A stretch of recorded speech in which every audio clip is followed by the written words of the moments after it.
এখন আমেরিকায় বাঙালি নেই এমন কোনো রাজ্য কিন্তু নেই। ভালো লাগে। যেখানে যাই সেখানেই বাংলাদেশি পাওয়া যায়। সেটা খুবই ভালো। হচ্ছে আমেরিকায় তো ইমিগ্রেশন কড়াকড়ি এটা তো এখন সবাই জানে। এটা আমি রিপিট করছি না। কিন্তু আমেরিকার অবস্থা কিন্তু এখন আগের মতো এত স্মুথ না। এখন তারা সবকিছুতে শুধু কড়াকড়ি না, যারা নাকি এইখানে তাদেরও কিন্তু অনেক কড়াকড়ি চাকরিতে, অনেক কিছুতে। আর বলতে গেলে আমরা একটা ট্রানজিশন টাইমের মধ্যে আছি যে কম্পিউটার থেকে এখন আমরা এআই এর যুগে প্রবেশ করছি। আমরা সেই ইলেকট্রিক কারের যুগে আমরা এখন আছি। মোবাইলের এখন আইফোন সেই হাই লেভেলের মোবাইল ফোন আমাদের হাতে।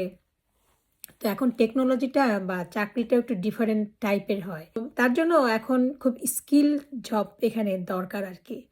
আর এআই তো এখন সব কাজ করে নিচ্ছে। অনেক লেবার তারা সেভ করছে এআই দিয়ে। আর যেটা হচ্ছে আমেরিকা এখন লেড অফ হচ্ছে অনেক। অনেক কোম্পানিতেই।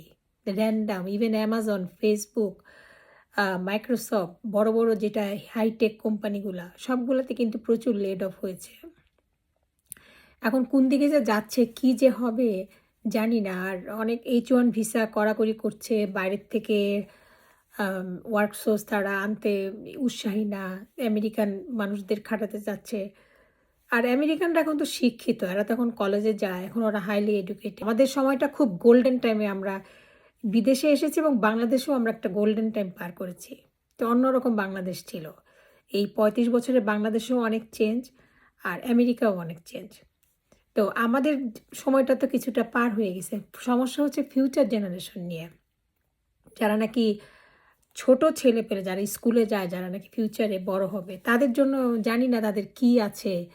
অনেক টাফ এখন, কম্পিটিশন, অনেক কিছু। তবে এখন আ ইমিগ্রেন্টদেরও একটু ঝামেলা হবে।